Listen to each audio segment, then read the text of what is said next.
Hi friends, எல்லோரும் எப்படி இருக்கீங்க? இன்றைக்கி நம்ம சிந்து சிங்கிங் கிச்சனில் உருளைக்கிழங்கு போண்டா எப்படி செய்கிறதுன்னு பார்க்கலாம்.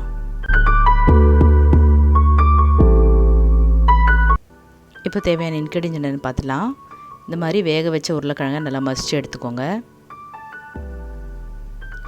இஞ்சி பூண்டு பேஸ்ட்டு, பச்சை மிளகா, கருவேப்பிலை, கொத்தமல்லி, கடலை மாவு, வெங்காயம் பொடியை அரிஞ்சது, மைதா கொஞ்சமாக, சால்ட் தேவையான அளவு, சில்லி பவுடர், டர்மரிக் பவுடர், கடுகு, ஜீரகம், சோம்பு, கரம் மசாலா, தனியாத்தூள்.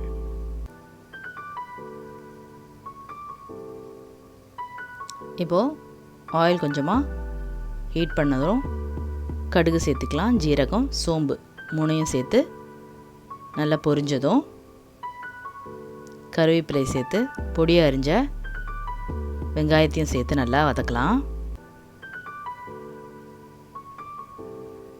கூடவே பொடி அரிஞ்சு வச்சுருக்க பச்சை மிளகாவையும் சேர்த்தாச்சு. இப்போ வெங்காயம் நல்லா வதங்கி வரட்டும். இப்போ வெங்காயம் வதங்கும் போதே சால்ட்டும்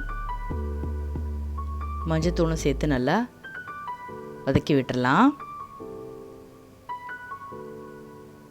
நெக்ஸ்ட்டு இஞ்சி பூண்டு பேஸ்ட்டு சேர்த்து அதோட பச்சை வாசனை போகிற வரைக்கும் நல்லா வதக்கிக்கலாம்.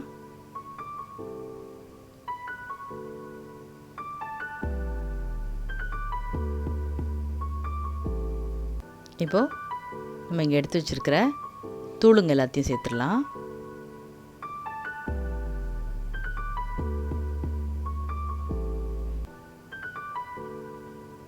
இது எல்லாத்தையும் நல்லா மிக்ஸ் பண்ணி நல்லா பச்சை வாசனை போகிற வரைக்கும் வதக்கிடலாம்.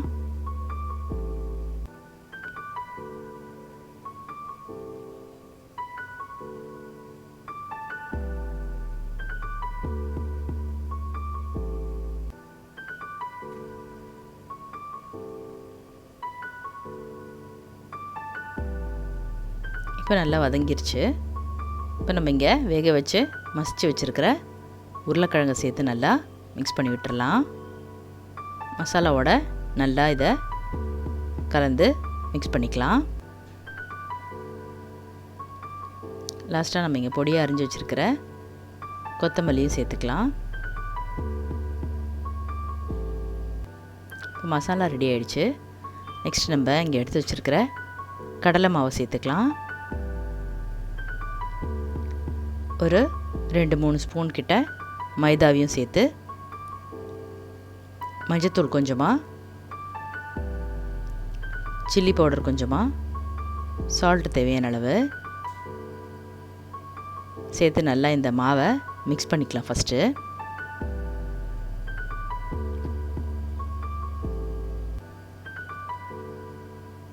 நெக்ஸ்ட்டு கொஞ்சம் கொஞ்சமாக தண்ணி சேர்த்து நம்ம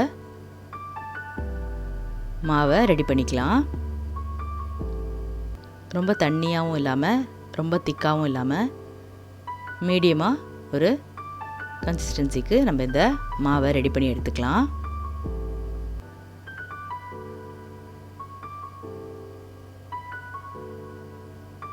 இப்போ இந்த மாதிரி இந்த திக்னஸ்க்கு நம்ம மாவு ரெடி பண்ணியாச்சு. நெக்ஸ்ட்டு ஆயில் நல்லா ஹீட் ஆனதும் மசாலாவை கொஞ்சம் கொஞ்சமாக உங்களுக்கு எந்த சைஸ் வேணுமோ அந்த சைஸ்க்கு நல்லா சூடு ஆறுனதும் உருட்டி ஒரு பால் சைஸ்க்கு உருட்டி எடுத்து நம்ம இங்கே ரெடி பண்ணி வச்சுருக்கிற மாவில் டிப் பண்ணி போண்டாவை போட்டு எடுத்துக்க போகிறோம். ஃபஸ்ட்டு ஒரு 4 போண்டா கிட்ட ரெடி பண்ணுறதுக்கு மாவை மட்டும் நம்ம இந்த மசாலாவை உருட்டி மாவில் போட்டு வச்சிடலாம். அப்போ தான் உங்களுக்கு நெக்ஸ்ட் பேட்ச் போடுறதுக்கு ஈஸியாக இருக்கும். கையிலெல்லாம் மாவு இல்லாமல் ஈஸியாக சுட்டுடலாம். இப்போ நம்ம ஆயில் ஹீட் ஆனதும் ரொம்ப ஹையாகவும் இருக்கக்கூடாது, ஆயிலு ரொம்ப லோவாகவும் இருக்கக்கூடாது, மீடியம் ஹீட்டில் வச்சு நம்ம இந்த மாதிரி ஒரு போண்டாவாக போட்டு எடுக்கலாம். கடவுள் இல்லை என்றேன் தாயை காணும் வரை, கனவு இல்லை என்றேன் ஆசை தோன்றும் வரை, காதல் பொய் என்று சொன்னேன் உன்னை காணும் வரை, கவிதை வரியின் சுவை அர்த்தம் புரியும் வரை, கங்கை நீரின் சுவை கடலில் சேரும் வரை, காதல் சுவையொன்று தானே காற்று வீசும் வரை, நேற்று இல்லாத மாற்றம் என்னது. இப்போ இந்த மாதிரி 2 பக்கமும் நல்லா சுட்டு எடுத்தாச்சு. உருளைக்கிழங்கு போண்டா ரெடி ஆகிடுச்சு. கண்டிப்பாக எல்லோரும் ட்ரை பண்ணி பாருங்கள். சிந்து சிங்கிங் கிச்சனுக்கு மறக்காமல் லைக் பண்ணி ஷேர் பண்ணி சப்ஸ்கிரைப் பண்ணிவிடுங்க. பெல் ஐக்கானையும் ப்ரெஸ் பண்ணிவிடுங்க. Thank you all. பாய்.